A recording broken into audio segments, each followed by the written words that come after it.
Cuando conocí a Marcel Proust, descubrí no solo a un autor, sino a una manera de aproximarme a mí mismo. En su obra, En busca del tiempo perdido, este autor nos pinta imágenes y recuerdos que sirven para describir sus propios procesos cognitivos y de memoria.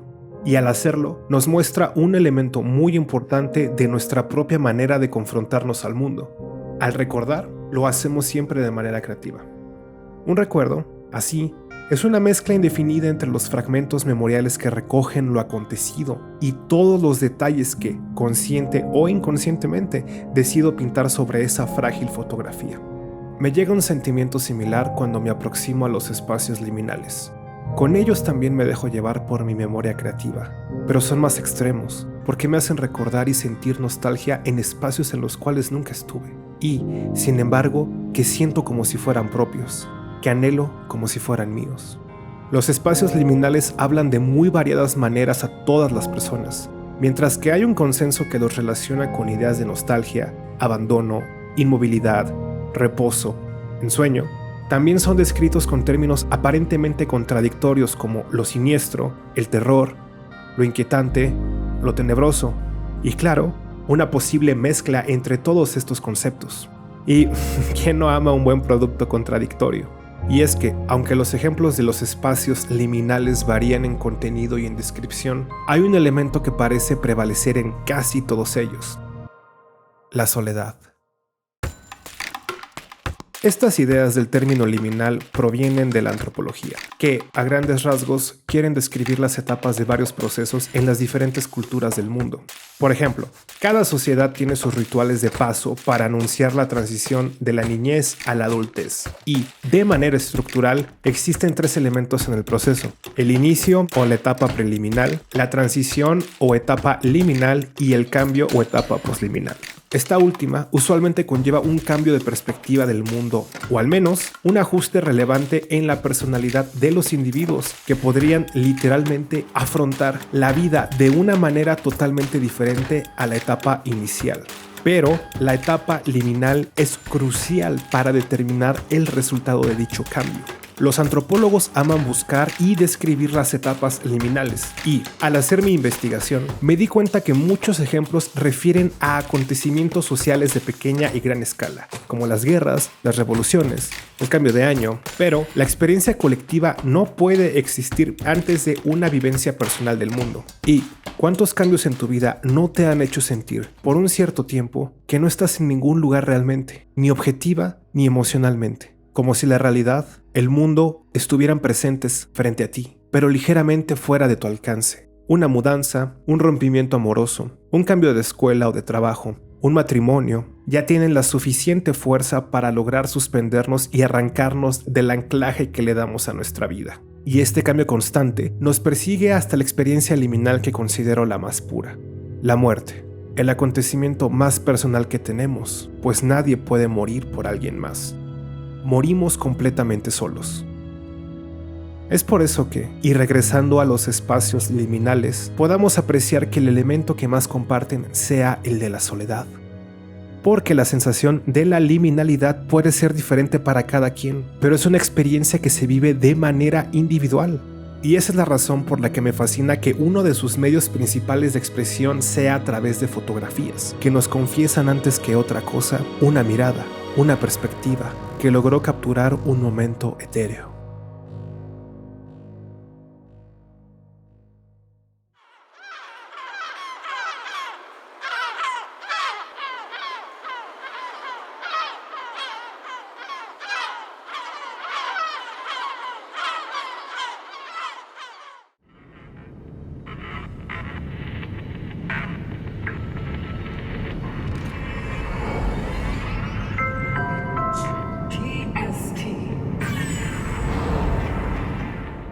Cuando reconocí el concepto de espacio liminal, entendí un elemento importante de por qué me gustan tanto los videojuegos de terror y los videojuegos experimentales. La abstracción casi inherente de los espacios liminales encaja muy bien en la experiencia virtual, no solo por la cualidad de inmersión propia de los videojuegos, sino porque, en estos, la liminalidad se incrementa exponencialmente.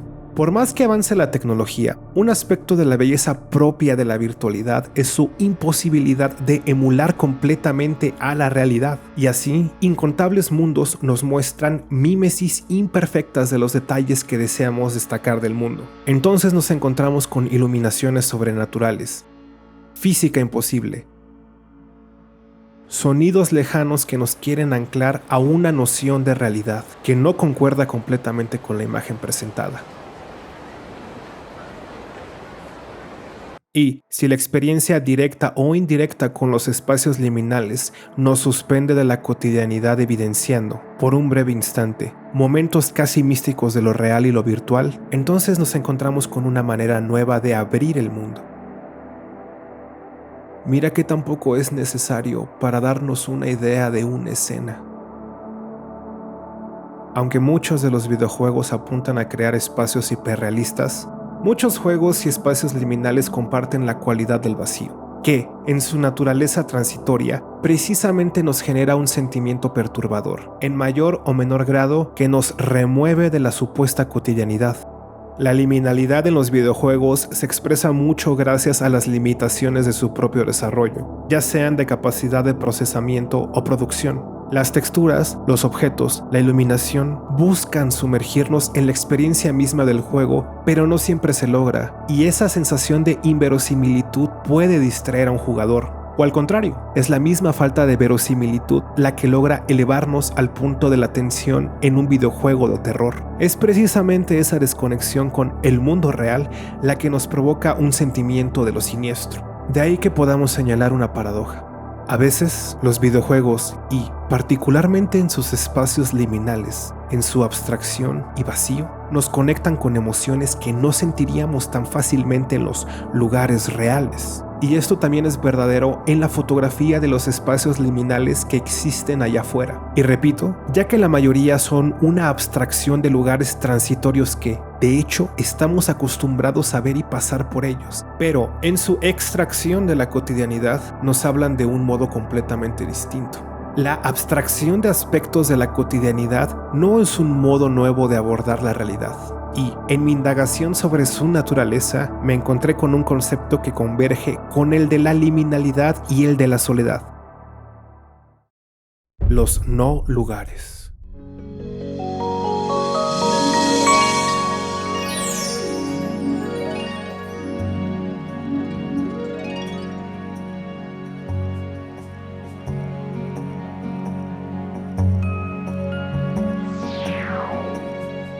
Mesdames et messieurs, bonjour et bienvenue à bord de cet avion.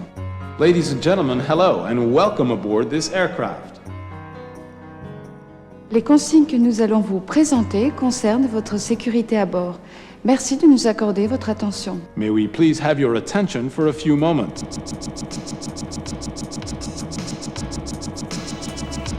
El antropólogo Marc Augé propone, como un modo de análisis de la cultura occidental, una posible etnología de la soledad que pueda servir de herramienta para observar lo que él llama los excesos de la sobremodernidad, que dan pie a la proliferación exacerbada de los no lugares. Pero, ¿qué es un no lugar? Comparemos lo que sí es un lugar. Para Augé, una de las tareas antropológicas y etnológicas de cajón para poder dar descripción o interpretación de un grupo, una tribu o una etnia es dar cuenta de lo que es un lugar no solo en el sentido de un territorio, sino en los espacios en que un individuo da cuenta de su historia, de su identidad y de sus relaciones con otros individuos a nivel personal y social. Esto es muy general. Podemos comenzar con la idea de lugar en el sentido más abstracto, el geométrico. Puntos, líneas e intersecciones que delimitan espacios de relación social. Tu casa es un punto y te transportas a ciertos lugares de la ciudad en ciertos itinerarios. El trabajo, la escuela, el museo.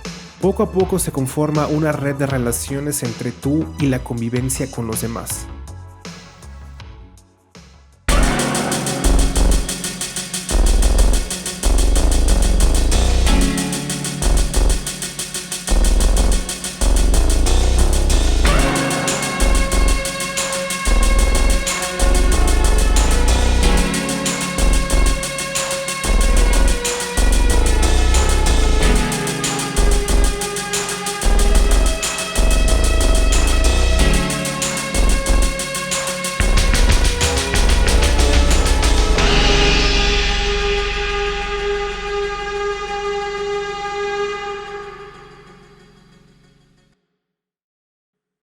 Los espacios en donde se desenvuelve tu mera cotidianidad ya refieren precisamente a lo que se considera un lugar, en sentido antropológico. Estos lugares no necesitan una historia científica que esté fechada de manera precisa, sino que se vive a partir de sus relatos, de sus mitos, de sus cuentos, de su lenguaje. Pero también, un lugar refiere al autorreconocimiento en sentido particular y social. Un individuo que habita esos lugares puede afirmar fácilmente: yo pertenezco a este grupo, aquí vivo, comparto una historia en donde mis ancestros lucharon por mantener un territorio. Pareciera casi que compartimos un destino. Y también puede afirmar: conozco las reglas íntimas de un lenguaje en el que yo y mi grupo somos cómplices. Nos podemos expresar a partir de señas, gestos e inflexiones que, tal vez, otra persona que conozca mi idioma, pero viviendo en otro territorio, no domine. E incluso puede decir con total confianza: yo conozco mis calles, mis lugares de tránsito, mis atajos, y a qué hora es seguro cruzar por ellos. Entiendo que existen los lugares prohibidos, los límites permitidos. Semejante individuo puede decir en una sola frase: de aquí soy. Pero claro que ese yo soy se erige no solo para sí mismo, sino en relación con el otro. Por esas razones, estos lugares y este yo soy son un modo de observación de la identidad que sirve para dar descripciones que contrasten con los grupos o subjetividades diferentes.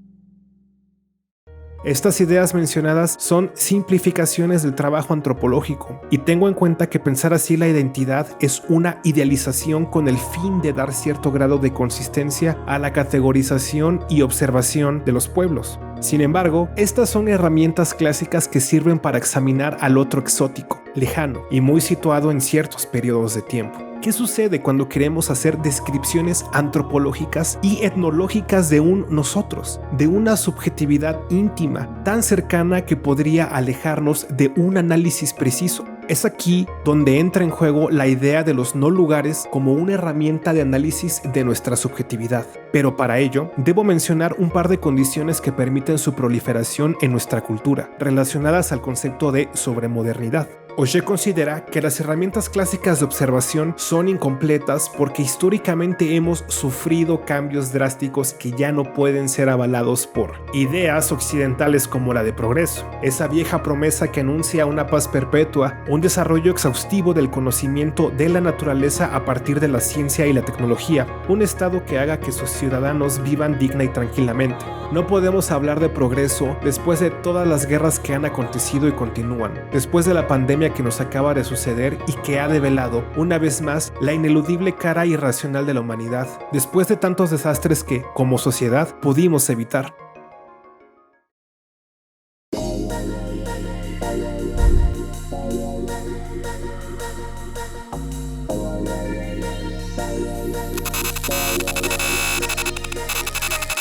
Irónicamente, la falta de una idea de progreso como guía de sentido en nuestra existencia, esa misma ausencia genera un exceso de sentido porque, a falta de grandes relatos que determinen quiénes somos, día con día debemos asegurar el porqué de nuestra existencia. ¿Por qué vivir? ¿Por qué amar? ¿Por qué seguir adelante? ¿Por qué seguir conociendo? Etcétera. Y toma en cuenta lo siguiente: nos encontramos rebasados hasta de nuestra propia cultura, cegados por la cantidad interminable de datos que nos proporcionan los medios de información, sin necesidad de relacionarnos directamente gracias a las redes sociales, sin una dirección predeterminada de nuestra vida y nuestra muerte. Por si fuera poco, vivimos en una paradoja espacial.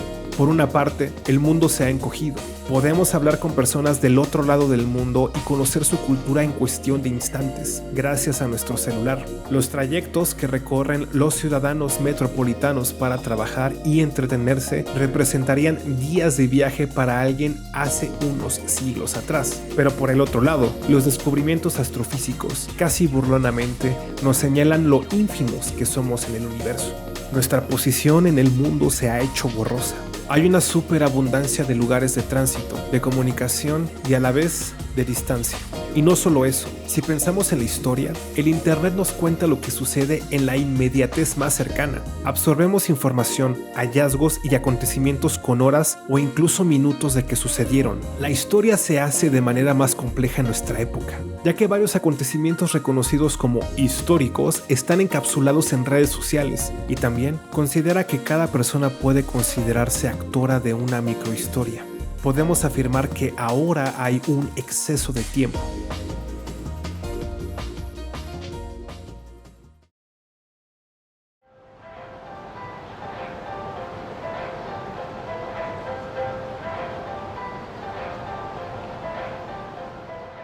surge el contraste entre un lugar y un no lugar. Existen muchos espacios cotidianos que no cumplen con la idea de lugar, que refiere a elementos de relaciones espaciales y sociales, o que hablan de la identidad e historia de un individuo. Conforme la población se expande, en las metrópolis es necesario incrementar los medios de movilidad. En los lugares más concentrados de las grandes ciudades, poca gente realmente vive ahí. Más bien sirven de centros de reunión laboral y comercial. Esto implica que muchas personas se transporten ahí para ejercer su trabajo, su comercio o su entretenimiento. Estas grandes movilidades también requieren espacios específicos para mantener su funcionamiento. Así, podemos notar un incremento de hoteles, centros comerciales y vías de transporte. Y si algo comparten este tipo de espacios es su provisionalidad, que atiende a necesidades transitorias y en donde los elementos de relación, sentido, identidad e historia relacionados al concepto de lugar no funcionan de la misma manera. A estos espacios, Auger los bautiza como no lugares, estando muy consciente de que el tránsito y las actividades efímeras o transitorias no son históricamente nuevas. Desde hace mucho han existido los no lugares, pero podríamos decir que nos ayudan a dar con la medida de nuestra época.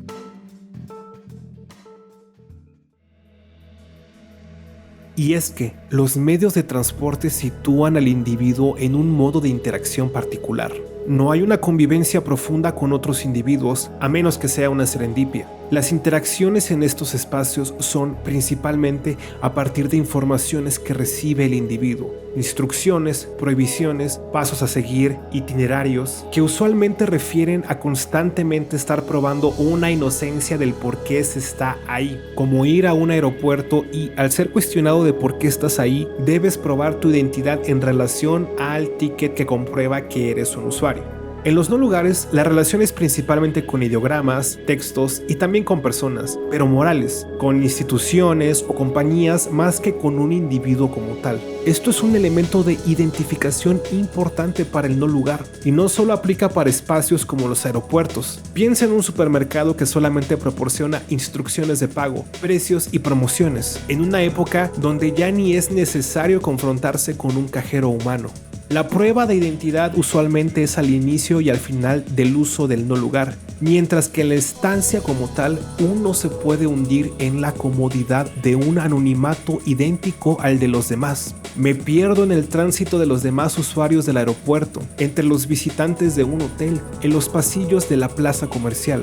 Es un juego interesante de pérdida de subjetividad y de una provisional suspensión de relaciones con los elementos históricos, identitarios y relacionales previamente mencionados. Es una soledad que podría ser hasta nostálgica frente a una sociedad orgánica que se genera en los ires y venires de un lugar. En la mayoría de los no lugares se implica una identidad de consumidor, con un derecho al anonimato ganado tras un previo control de identidad. Porque eso es lo que hacen los no lugares, controlan la identidad, pero también controlan el tránsito de una manera muy precisa. Y eso es posible porque sostienen una temporalidad del presente. Hay horas de tránsito, de despegue, de descanso. El tiempo controla al espacio en el sentido de que su uso siempre refiere a itinerarios.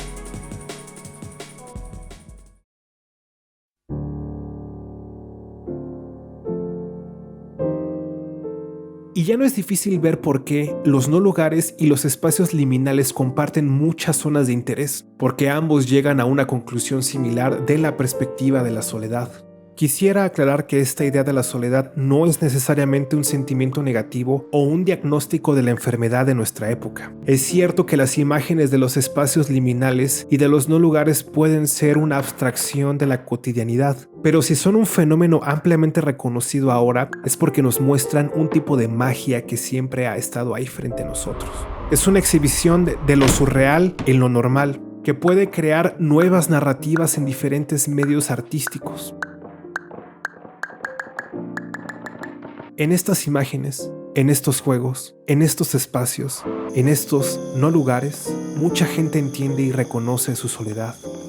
Yo lo hice, pero es curioso que los espacios liminales nos hablen tanto del sentimiento de la soledad cuando, al descubrirlos, al saber que muchos más sienten algo similar, dejé de sentirme solo.